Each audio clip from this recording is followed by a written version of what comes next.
Good morning. Happy Monday, everybody. Can't believe it. We're like halfway through May. I'm sure if you're anything like me, you're feeling like this is absolutely like the stay home pandemic loss of all time in real time. But today we're talking about some things. There have been a lot of experiences along with this and a lot of realizations that come along with this big change of pace and this big experience. And we're all experiencing it in very unique ways.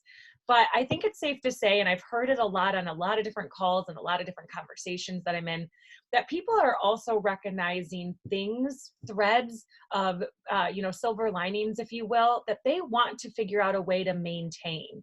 And some of these conversations are the personal and professional life balance, having the appropriate life balance to be able to continue to do things that maybe in the time before COVID didn't really make your calendar, you didn't set as a priority. Some people are talking about, charging appropriately and what that looks like moving forward, and really thinking about what are we earning, minute by minute, hour by hour, and how is that going to sustain us long term. So we had a conversation as leadership, but we want to hear what you are going to be pulling into your future in this amazing industry and amazing career. And we know that there's a lot that we're not assuming everybody is going back part-time. We recognize the, fragility of everyone, and often, that is also in relationship to our finances. And so it's not as though we can go back and we're looking to go back part-time, but we want to have a call to conversation of how can we carry what we've learned with us into the future, and what parts are going to, and were actually meant to be the lesson for the future planning and preservation of our great industry. So Drew, I know that, I'm looking at you because you're the first face that popped up, but I know that there's lots of conversations around what to take in. And as a salon owner, what are some things that you're wanting to carry in with you as you move forward? Well, I am, personally not one to take a lot of time for myself and to take any amount of free time. And so having the little bit of time that I've had now, a lot of time that I've had now, I've had the chance to reevaluate kind of what is going to make me happier moving forward in terms of work-life balance. And so I understand that, like, going back into work for a length of time, I'll probably most likely be busier than I have ever been, because I need to accommodate what has been lost over the past 2.5 months. But at the same time, as I start to reach the fall and start to reformulate my schedule, how can I incorporate more time for me to do things that I enjoy doing? And so what that's going to look like, if I have to increase my pricing a little bit to make up for the difference, also extend some of my non-regular clients to other girls in the salon. So non-regular meaning they're not coming to me more than like once a quarter or twice a year or something. Then at that point, those are clients that I don't necessarily need in my schedule. And what that's going to look like do I want to continue to work 5 full 12-hour days a week? Probably not. Now that I've had like a little taste of some freedom and the ability to do things that I want to do, I'm going to see how can I manage a schedule that provides more balance in the future. Not necessarily what can I do to, overcharge and work less, but what can I do to just create a balance that works for me personally? And those are a lot of the conversations I've had with even my salon partner about going back, is how can we create above and beyond more of that work-life balance? Absolutely. And I think that is definitely part of the conversation many people are having. There have been things that they've had allowed themselves to prioritize, obviously, because we have an ample amount of time. But there are also things that, and I think for so many of you on the call, we're all creative people. And so what I have heard is that this opportunity or this time has allowed for them to explore things that actually make them more creative within their craft. So allowing for kind of that internal free flowing of creativity and doing it, you know, whether it's painting or drawing or for me, I'm learning to build things. And that's something that is like, there's this amazing other creative side that I think when I stepped away from behind the chair to work on the more, professional bit industry, what do you call this? I don't know, but on the more corporate professional side of the beauty biz, I couldn't think of how to best word that. I didn't realize how much I lost no longer having my hands in something that's truly creative, that has a finished end result. And so, I'm so encouraged by so many people who are talking about really, truly, because of the way that the salon is going to function and likely only having one guest at a time, really bringing in some of these things, these key things like time for consultation, real clarity and conversation ahead of time. I really love, some people are talking about doing the consultation step prior to them even coming to the salon, because you may be receiving them on the sidewalk. And so these are some things that, again, in that rushed, hurried, double booked atmosphere, could be harder to allocate that time for this portion of the service, because time is money in our industry. There's no question about that. Every minute that you're at the salon is a minute in which you want to be compensated for. And so I liked this idea of bringing, not only expanding on our creativity, but taking some of what we learn about what makes us more creative, and then also, some of that service. So Mariah, I know that you had some really great ideas. I'd love to hear, and just some great dialogue. And I'd love to hear, what are some of the things through your coaching and with team and whatnot, and, as a leader in both professionally in the professional industry and also in the salon atmosphere. I would love to hear, what are some of the things that you're wanting to carry back into your beautiful salon space that you work in? Well, it's funny. I just realized I had my animal print blanket sitting here on my shoulders. Like, I'm just sitting here with this all wrapped up in the blanket. Anyway, what I've found is a lot of through conversation is, and myself too, is revisiting boundaries again, and having boundaries with ourselves and our own time, boundaries with our clients, and boundaries with the way that we're willing to work, and why it's important to have those and maintain them. I think that I've been in a lot of conversation where it's like, well, I feel like I have to do this because my clients aren't going to pay, or they're going to leave, or, a lot of fear kind of dialogue. And that would be the reason for not having and establishing those boundaries or compromising them. But now what I'm seeing is, with people having this time away, or kind of like what Drew said, revisiting that schedule and saying, hey, well, there are some other things that I like to do, or I do want to make some more time for myself. Well, there has to be a boundary there to stop one behavior and give you time to do the other, and being able to establish those confidently, making that powerful decision, and just being solid and holding on to that going back into the salon. So just taking that time to really get clear on it right now, and sort through any uncomfortability around, why you would compromise it, or why you would change it, or why you feel like you can't have it. Taking this time to really look at that, so that you get to a point where you're able to convey it, relay it, and stick by it when you go back. Yes, absolutely. And I think we've all obviously heard the old adage, like, hindsight is 20/20.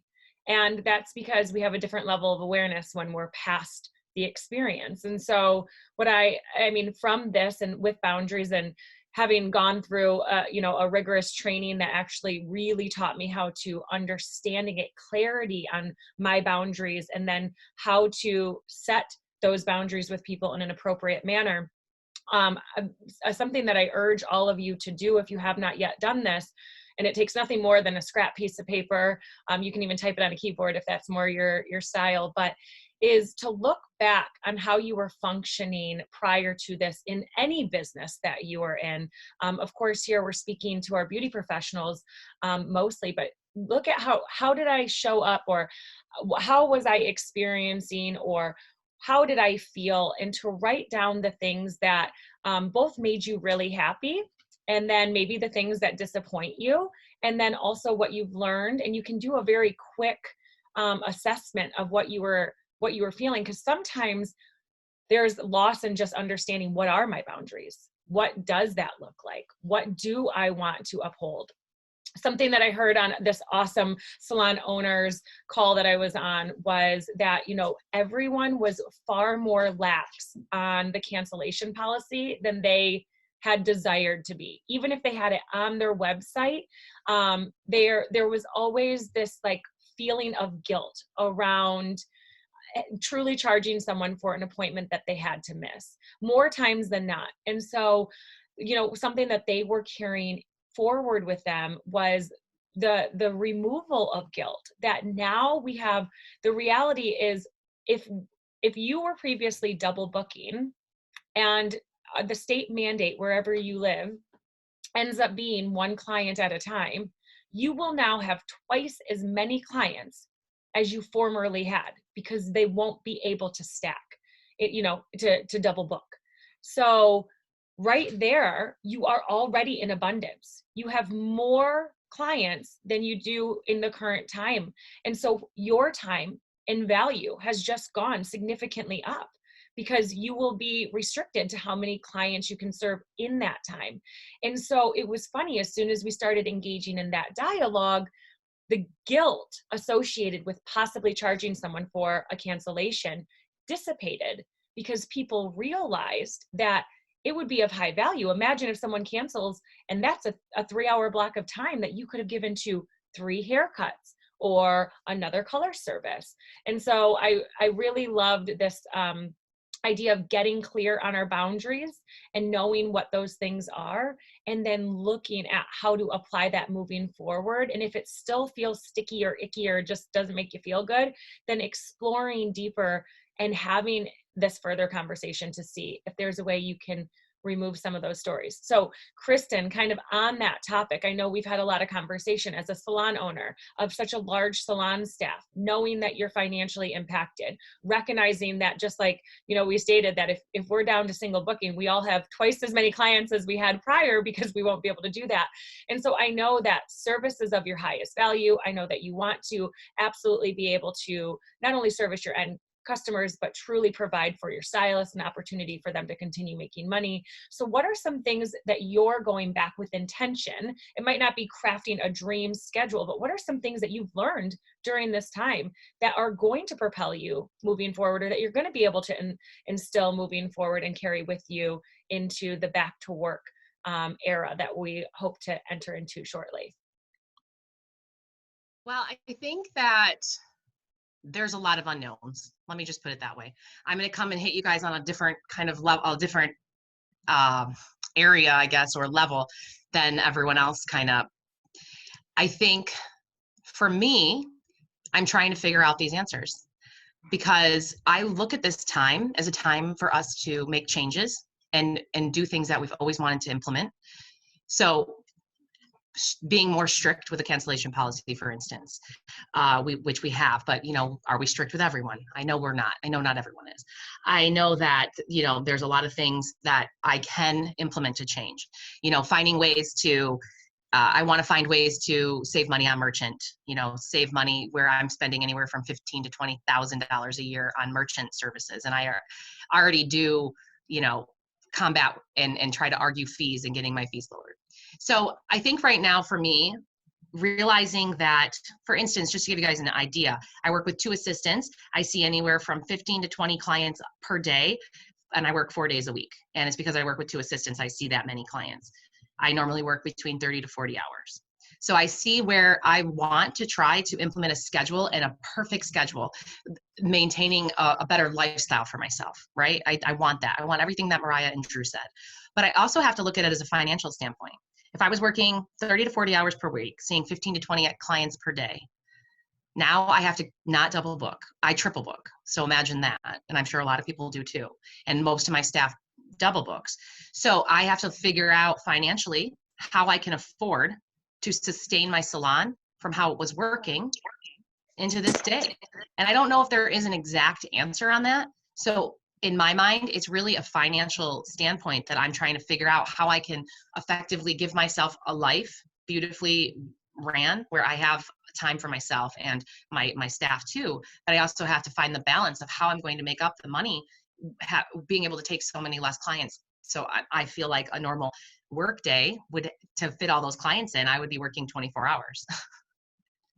So for me, I'm looking for answers of how I financially can put this a plan of action really into place and find that dream schedule, allowing myself to still be mentally okay and my salon to actually be able to afford its overhead. Because I look at all of these, and so I come to you guys today more for, I would love to hear what everyone has to say. And maybe after I say that, maybe something will spark in your mind. But I'm really coming at this at a financial standpoint, and it frightens me. But I also, on the other side, am like, I'm strong. I'm a survivor. I'm not worried. I'm not scared. But I also don't have the answer. And usually I have answers. So that's kind of where I'm at right now. I feel a little bit in that lost kind of, I'm floating in outer space kind of moment. Well, I just have to say on behalf of everybody, thank you for your transparency, because the truth of the matter is these are all valid concerns. There isn't a way that you're feeling that others aren't feeling, and maybe someone on the call here has some answers. And so, we definitely want to open it up, open format, in the event that you have a way that you're addressing this, or something you're taking in, or a way you've been able to evaluate or put words to. I'll just briefly share that I know, especially talking the finances, a lot of salon owners are doing exactly what you are talking about in regards to having to reverse engineer to make sure that the overhead is covered, to make sure that all the supplies, extra supplies at that, are able to be covered, because there's going to be a greater need for all things that keep us safe in the salon. So some of those have been really looking at budgets. And so here are a couple tips that I'm going to throw at the crowd. And then I hope that you guys, if you have something, you jump off, or if you can't jump off and speak, if you're not in a place to speak, please feel free to use the chat box. We'd love to hear your ideas. But I had a couple salon owners said that what they were doing is they actually went back and looked at how much for two things. If they had parking, so for salons in like inner city spaces, they often will validate parking. So they looked at what the budget for public parking would be, because they were no longer going to provide that, as they only have a certain number of guests allowed in the salon. And so with that, they were looking at that budget and what they called their concession stand, which of course nobody was buying anything, but like, the cookies and the tea and all the fancy stuff. And they were looking at those budgets over the last 6 months and really evaluating how much did they spend. And then they were reallocating those funds, which some of them were surprised to find that was actually going to cover more of the overhead than they ever expected, which I think is a great blessing. So those are some things that maybe you could evaluate as well. Maybe it doesn't work for you. If not, set it aside, throw it in the trash. It doesn't matter. The other one was that they were there was another one and I just lost my train of thought. So someone's going to have to come on and share with me, because I just lost. But the concession stand and the parking was the two that I remember re-evaluating those budgets. Oh, and the reverse engineering, it came back to me, is that they also looked at, they took a couple of their key stylists and they looked at what their daily productivity in dollars and what their weekly productivity in dollars and what their monthly productivity in dollars were. And then they evaluated that to their mean service price, meaning the average service price that they were putting out every single time. And what they did is they learned how, based on if they were here for this many hours and they need to earn the same amount of income that was happening before, how much would each one of their services actually cost? And so it became a reevaluation of the price of service. And I thought it was absolutely brilliant. I thought it was a great way to truly take a look inside our business and figure out what is appropriate for us. We know that likely new industry standards are going to come along with this anyways. The price of a haircut will by nature be different because there's going to be so many more steps, chemical services additionally as well. So I know that, I went to Costco yesterday, you guys. I spent twice as much money as I ever spend. I got all the same things. So the prices of a lot of material things or products are going up. But I thought that was something really great. But I just those were my couple things to add to the call. But I would love to hear if someone has something that they're making work for them, or they're carrying from before into the new.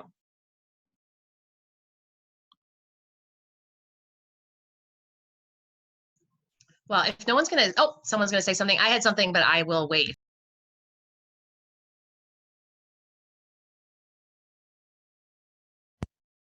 Me now? Yep, we can hear you now, Kathleen. Great. So, Kristen, I really loved what you had to say because it was all about drilling down into the numbers. And I think for me, as a business person, that's the big reflection of stepping back. What actually am I making per hour? How much time am I spending? What are the materials that I'm investing in? What are my fees for credit cards?